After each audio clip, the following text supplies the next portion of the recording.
So welcome everyone. और आज हमारा जो है वो चैप्टर है that is what is democracy and why democracy. इसमें देखिए जो चैप्टर है ना उसमें खुद ब खुद टॉपिक है और खुद ब खुद एक क्वेश्चन पूछा हुआ और क्वेश्चन मार्क भी लगा हुआ है कि डेमोक्रेसी आखिर क्या है और हमें डेमोक्रेसी क्यों चाहिए, मतलब क्यों इम्पोर्टेंट है। तो ये बहुत इजी है। देखिए डेमोक्रेसी हम लोग शुरू से करते करते हैं। इस वीडियो को देखने के बाद आप जो आउटकम्स ऑफ डेमोक्रेसी जो मैंने बनाया है चैप्टर 10 का चैप्टर 7 वो जरूर वीडियो देखिएगा, ठीक है ना। वो आपके लिए यूजफुल होगा। पहले तो डेमोक्रेसी समझिएगा तो आपके लैंग्वेज में अगर सिंपल लैंग्वेज में डिफाइन करें तो democracy is a form of government in which rulers are elected by the people. सबसे सिंपल मतलब डेमोक्रेसी एक ऐसा फॉर्म ऑफ गवर्नमेंट है जिसमें रूलर जनरली है वो पीपल के द्वारा इलेक्ट किया जाता है।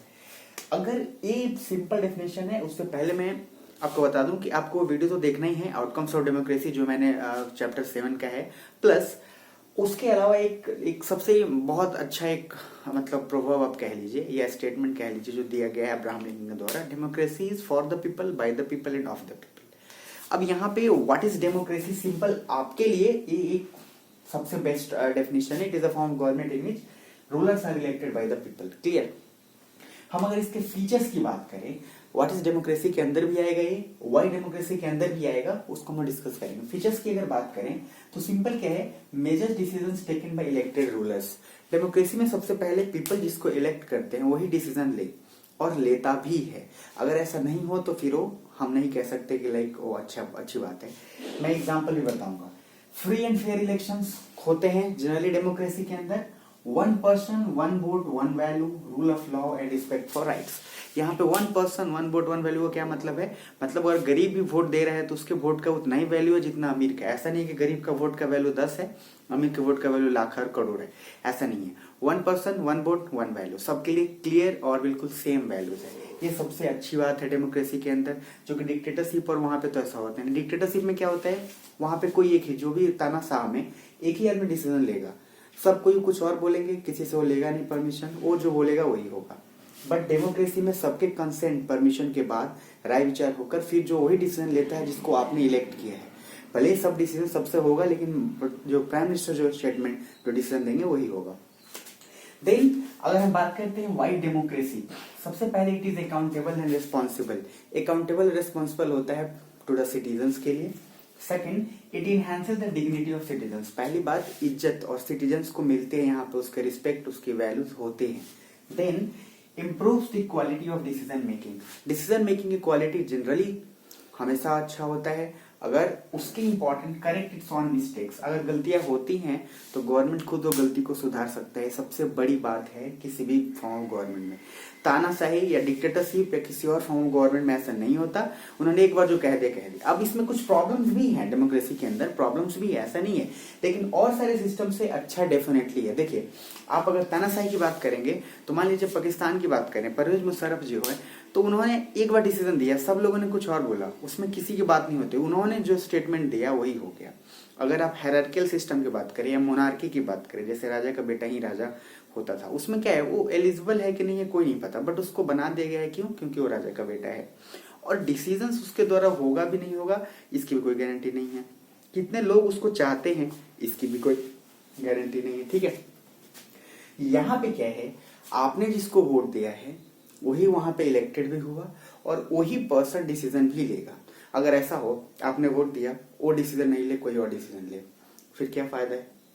जैसे कुछ समय ऐसा हुआ था, मान लीजिए मनमोहन सिंह जी प्राइम मिनिस्टर थे लेकिन एक पपेट की तरह काम कर रहे थे, मतलब एक बिल्कुल आप कह लीजिए कठपुतली की तरह।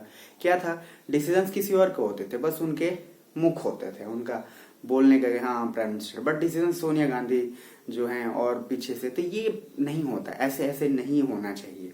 मतलब एक डेमोक्रेसी का एक धब्बा आप कह सकते हैं इस चीज को। हमें अगर पावर है हम इलेक्ट करने का, तो आपको अगर पावर दिया गया है तो you have to take decisions. ऐसा नहीं कि 10 कुछ और लोगों ने बोला और वही आपने चीज किया। पपेट एक प्राइम मिनिस्टर बिल्कुल नहीं हो सकता, ऐसा डेमोक्रेसी का सिस्टम नहीं है, लेकिन दुर्भाग्य हमारा है कि ऐसा हुआ है। ठीक है, नेक्स्ट उसके बाद अगर हम बात करते हैं उसके आगे वन वोट वन वैल्यू की बात, तो सही बात है, यहाँ पे बिल्कुल वन वोट और वन वैल्यू एकदम इंपॉर्टेंट है, गरीब अमीर का वैल्यू के बराबर है। पहले और सारे जगहों पे, जैसे पहले यूरोपियंस भी या और भी जगह पे गोरे लोगों का वोट का ज्यादा वैल्यू है, काले लोगों को तो वोट का अधिकार नहीं है, ये सब पहले होता था। ठीक है।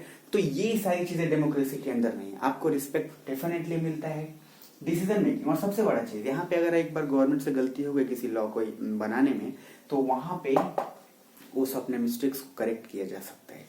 तो ये वाई डेमोक्रेसी के अंदर ये पॉइंट था, आखिर क्यों। उसके बाद फीचर्स ऑफ डेमोक्रेसी के अंदर आप वाई डेमोक्रेसी के अंदर दोनों को मिला के भी लिख सकते हैं, कोई प्रॉब्लम नहीं है। और डेमोक्रेसी याद रखिए एक ऐसा फॉर्म ऑफ गवर्नमेंट है जो आप किसी भी अदर गवर्नमेंट के फॉर्म से कंपेयर करें तो सबसे बेस्ट पार्ट यहाँ से निकल के आएगा आपको, बिकॉज इन सबके पॉइंट्स, ठीक है ना। और दूसरी चीज सबसे इंपॉर्टेंट, आप अपने रूलर को खुद इलेक्ट करते हैं। अगर फिर 5 साल बाद अगर वो अच्छा काम नहीं करता है तो आप उसको लूज भी कर सकते हैं। यहाँ पूरे चांसेस है, ऐसा नहीं कि जो एक बार जीत गया सो जीत गया, जीतने के बाद भी हारने का पूरा चांस है और वो आपके हाथ में है, आप उसको हरा सकते हैं डेफिनेटली, ठीक है ना। तो ये एक बहुत अच्छा सिस्टम है। किसी भी हायरार्किकल सिस्टम में, तानाशाही में ऐसा कुछ भी नहीं होता है। तानाशाही में तो खैर कुछ भी, वहां पे तो मतलब आप कुछ भी कह ले, पॉसिबल जो है वो तो वही एक डिसीजन लेगा, ठीक है ना। आप तो वोट भी नहीं दे सकते किसी को। तो ये ओवरऑल काफी सिंपल चैप्टर है और इसको आप आराम से, जो फीचर्स इसके हैं 1 2 4 5 पॉइंट जो भी, वो आप आराम से इसको रख सकते हैं और यही सभी चीज में आप डालेंगे, उससे ज्यादा आपको कुछ नहीं करना है, ठीक है ना। ब्रॉडर सेंस में जाएं तो इसके बहुत सारे अलग अलग जो है, बहुत ज्यादा एडवांटेज भी हैं, डिसएडवांटेज भी हैं बहुत सारे। जैसे डिसीजन स्लो होते हैं, किसी भी डिसीजन को डिसीजन स्लो होते हैं। फिर प्लस करप्शन भी एक बहुत बड़ा कारण है। उसके अलावा चेंजेस, इनस्टेबिलिटी होता है फॉर्म ऑफ गवर्नमेंट में, पार्टी इधर से उधर, फिर फॉर्म ऑफ गवर्नमेंट गिर जाना और ये सब, यहाँ भी इनस्टेबिलिटी के चांसेस पूरे होते हैं। बट ओवरऑल कंक्लूड करें तो democracy is best form of government in comparison to other. इसका मतलब ये नहीं है कि और सब बेकार है, मतलब मेरा मीनिंग वो नहीं है, बट कंपैरेटिवली हम ये कह सकते हैं कि डेमोक्रेसी जो है वो बेस्ट है। और भी बहुत सारे कंडीशन हैं अदर फॉर्म ऑफ गवर्नमेंट में कि एरियाज क्या है, पॉपुलेशन क्या है, उस बेसिस पे भी हम बहुत सारे फॉर्म ऑफ गवर्नमेंट को इम्प्लीमेंट करते हैं। तो it is not mean that कि और सब बेकार है, डेमोक्रेसी से अच्छा है। इट इज जस्ट कंपैरेटिवली अगर बात करें तो डेमोक्रेसी यहाँ पे है बेस्ट, क्योंकि पीपल यहाँ पे द बॉस, वही चूज करते हैं, वही हरा भी सकते हैं आपको, पूरा उनके हाथ में होता है, किसी और के हाथ में नहीं होता है। कोई एक यहाँ पे हेड बिल्कुल नहीं होता, ठीक है। तो ये आपको खुद से देख लेना है। पॉइंट में 1 person 1 vote value, rule of law, respect for right, यहाँ आपका होता है जनरली रिस्पेक्ट, डिसीजंस होते हैं, major decision taken by elected rulers, it is accountable, enhances the dignity of civil, improves the quality of decision making, corrects on mistake। सबसे important है कि अगर कुछ गलती हो भी जाती है तो आप सुधार सकते हैं, ये बहुत बड़ा प्लस पॉइंट है। तो आई होप ये चीजें आपको क्लियर हो गई होंगी, और कुछ भी डाउट होगा तो पूछ सकते हैं। बट किसी भी डेमोक्रेटिक फॉर्म ऑफ गवर्नमेंट है, जो पॉइंट्स मैंने लिखा है, इससे ज्यादा और इंपॉर्टेंट इसमें कुछ नहीं। इतने पॉइंट्स आप दिमाग में रखें, आपको डेमोक्रेसी में कहीं भी प्रॉब्लम नहीं होगा, ठीक है। बात बाकी फिर मिलते हैं नेक्स्ट वीडियो में। कुछ प्रॉब्लम है तो आप पूछ सकते हैं।